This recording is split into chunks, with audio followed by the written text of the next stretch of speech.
वो था एक ऐसा शूटर जो जितनी बार गोली चलाए उतनी बार सीधा निशाने पर लगे, लेकिन इस बार कुछ अजीब था। वो 4 गोलियों के साथ आया और जो कभी हवा की दिशा देखने की जरूरत नहीं समझता था, उसने इस बार अपनी बालकनी में एक छोटा सा पवन चक्की लगा दिया। सिर्फ इतना ही नहीं, गलती की कोई गुंजाइश ना रहे इसलिए उसने राष्ट्रपति के पहुंचने से पहले ही एक फायर करके टेस्ट किया, मगर जैसे ही गोली चली सीधे 50 सेंटीमीटर भटक गई। किसी भी स्नाइपर के लिए ये एक खतरनाक संकेत था। वो तुरंत घबराया, तुरंत अपनी राइफल की सटीकता को दोबारा सेट किया, फिर से गोली चलाई और इस बार सीधा टारगेट पर हिट हुई। लेकिन राष्ट्रपति की हत्या का चांस सिर्फ 0.01% था, एक तरह से नामुमकिन। लेकिन जब मिशन पूरा हुआ तो वो चुपचाप भागा नहीं, बल्कि जानबूझकर सामने की बिल्डिंग में मौजूद बॉडीगार्ड को अपने ठिकाने का पता चलने दिया। फिर बड़े आराम से अपनी राइफल खोली, उसे बैग में रखा और बिस्तर के नीचे एक बम फिट कर दिया। बाहर निकलते वक्त उसने फायर अलार्म चालू कर दिया ताकि पुलिस को उसका लोकेशन मिल जाए, और फिर अपनी पहले से तैयार की गई गाड़ी में बैठा आराम से निकल गया। थोड़ी दूर जाकर एक पार्किंग में रुका, बूट से बैग निकाला, उसे एक दूसरी ऑडी कार में शिफ्ट किया और ऐसे गायब हो गया जैसे कभी था ही नहीं। जब स्पेशल फोर्स उस बिल्डिंग में पहुंची तो वहां ना कोई सुराग मिला, ना कोई गाड़ी बची, क्योंकि वो पहले ही सब कुछ मिटा चुका था। क्योंकि यही होता है एक टॉप लेवल किलर का स्टाइल। लेकिन राष्ट्रपति को मारने के बाद भाग निकलना इतना आसान नहीं था, इसलिए उसने एक चाल चली, एक इंटरनेशनल चेस बोर्ड खरीदा ताकि दिखा सके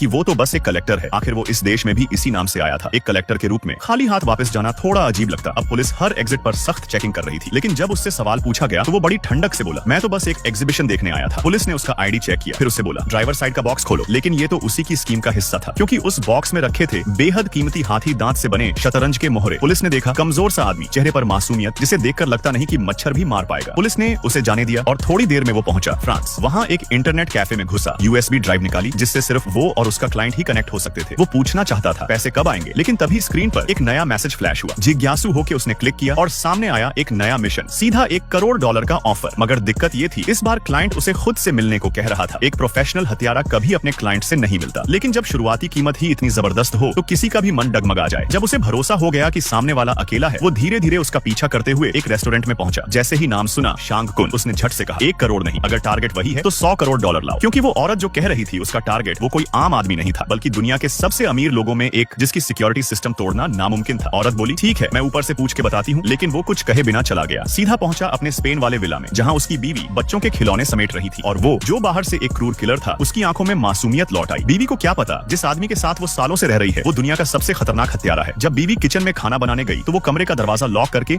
नीचे बने सीक्रेट सेफ से अपनी गन और हथियार रखाया। फिर लैपटॉप खोला और पूछा, पैसे क्यों नहीं आए अभी तक? लेकिन सामने वाले ने सीधा गाली दे दी। स्क्रीन पर वो शब्द देख वो सिर्फ मुस्कुराया, क्योंकि असली किलर वही होता है जो जवाब भी मुस्कुरा कर देता है।